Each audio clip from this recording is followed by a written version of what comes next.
Okay. Well, that was fun. Got a 113-96 final. Knicks drop game 4. Now down 3-1 in the series after a game that was it was a strange game. Obviously very frustrating. I will have some overall thoughts in a second. What I will say is I don't think this final score was necessarily indicative of how they played. And I mean that purely from the perspective of I thought this is offensively, I thought this is the closest that we've seen them play to the type of basketball that they've played over the latter half of the year for a full game. Defensively, they were sloppy as shit. Slacker Hero with the first comment, Super Chat, pain. Yes, a lot of pain today. A couple things before my overall thoughts on the game. One, I don't know what takes there are going to be on the Julius Randle flagrant foul. I'm really, really happy he did it. I thought the refereeing today was not the reason they lost, but I thought it was bad. And I thought the refs in general this series have been horrible, as they have been all year. I'm happy he got the flagrant there. Two, I don't think the series is over. I was positive after the game on when's the last game they played? Friday. I was positive after the game on Friday. I maybe famous last words if they lose on Wednesday and this series ends in 5. But I'm not down yet. I don't think this one's over. I saw some. You look. This was a 8-point game. Excuse me. Midway through the third quarter with 5:15 left. This was an 8-point game. A 7-point game with under 6 minutes left in the third quarter. And then the game got away from them, obviously. I also think it's important to note, for what it's worth, again, the 3-point shooting, the Knicks shot 9 of 29 from 3. The Hawks shot 15 of 39 from 3. So it's a difference of 6 made threes, 18 points. The final score was 17 points. Maybe that's oversimplistic, but I really did think this was a game that was, for the most part, evenly played, with one team hitting more of its threes and the other team not hitting more of its threes. And more particularly, I thought Atlanta, and this cannot be denied, for every game except game 2, made every big shot when they had to make every big shot, whereas New York missed every big shot when they needed to make every big shot. Obviously, New York's best players are still struggling. Julius Randle was 7 for 19. I'm going to talk more about him in a bit. RJ Barrett was 8 of 15. I thought he found some stuff. I thought Julius found some stuff as well.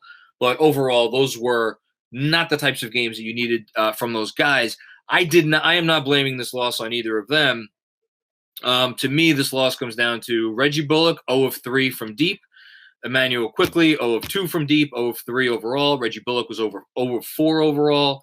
And Alec Burks, I thought, really did not play a good game. I thought when he handled the ball, he missed some open men. In addition to that, he was 2 of 6 from 3, 4 of 12 overall. I cannot remember a game where we had so many blow-bys, where guys would just jump in the air, swatting and then leaving, whoever the shooter is to take either a wide open 3 under the basket or wide open shot under the basket or a wide open 3 behind the arc. That is not Knicks basketball. He's trying to expose Trey on D. It's just not in very obvious ways because, again, for him to expose Trey on D, he needs to switch up the personnel. They don't have that personnel. They don't have wings to do that. That's not like you saw him quickly, Burks, Reggie Bullock. None of these guys are doing a blessed thing off the dribble. None of them. That's why Reggie Bullock is, a guy who's seen however many teams he's seen over his career. Alec Burks was available for $6 million. Emmanuel Quickley was available with 25th pick in the draft. At some point, it comes down to personnel. You cannot out-coach your personnel. I don't want this to turn into the narrative of, the Knicks, this is fool's gold. Julius Randle was never going to be the player that we thought he was going to be at points in time this season. Trade him now or don't give him anywhere near a max contract. Guys, it takes some guys time to get used to the playoffs, the atmosphere, the whole thing. Randall's been terrible. Absolutely, he's been a big part of what's wrong. But at the same time, I thought he played well today. He didn't shoot well. I know I sound like Tibbs here, but what do you want me to tell you? And this is the second best three-point shooting team in the NBA this year, and they are probably, if not the last place three-point shooting team in the playoffs, they're damn close. It's not a recipe for success, and these are not bad threes. These are open threes. Zolo J, still holding some hope that maybe going back home with our backs against the wall will light a fire under our guys. 3 wins, they could do it. Listen, you got to get 1 win at a time. Right now, they don't look good enough to beat the Hawks. I think they'll give a great effort at home. They're going to win the game. I have no idea. Could they win it? Sure. Could they win Game 6 in Atlanta? Sure. I wouldn't put anything past any of them. Randall went up with the elbow that was overturned to an offensive foul on John Collins. I mean, shit. I wish someone would throw an elbow at Trae Young. I don't know if that's going to get me canceled by saying that, but I really wish, make him feel it. And you're right. You're absolutely right. If there is a critique so far, it is that they're not making him feel it. And you got to make that guy feel it. Forgotten NYC. Season is still a success, but you can't go from missing the playoffs for 8 years to winning a playoff series in 1 year. Baby steps. I mean, it's hard. And look, that's why I thought the most introspective thing or enlightening thing that Tibbs said was when he says a lot of guys are getting playoff experience for the first time. I think that's real.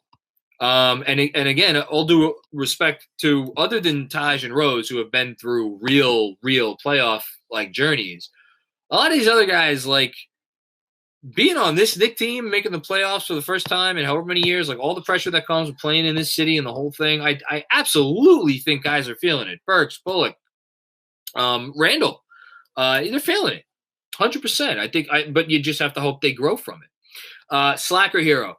Everyone needs to relax and remember how much the Knicks overachieved this season. I agree. It's okay to be frustrated, though. I'm frustrated, too. Everybody should be frustrated. It's frustrating to see a team that has played so well and made us so happy make us so goddamn disappointed. And that's the right word for it to me. I am disappointed and frustrated, but, it's just not doom and gloom for me. I know when to yell and scream about an embarrassing team because I've watched the last 20 years of Knicks basketball. It's been really bad. I know what embarrassing looks like. This is not embarrassing. This is getting beat by a team that's really good and is really just, it's playing well right now, and that sucks. Kevin McEwen. People got to chill. Do you think people should chill? You don't think people should chill? Yes, you do. Okay. Hey, RJ, it looked like you kind of found something out there today on offense. I just want to know, is that an accurate statement? And how are you feeling going into Game 5 at home? One, always confident no matter what. I was aggressive. Coach told me to be aggressive, and I was able to do that. Just want to get a win. I don't want the season to end like this.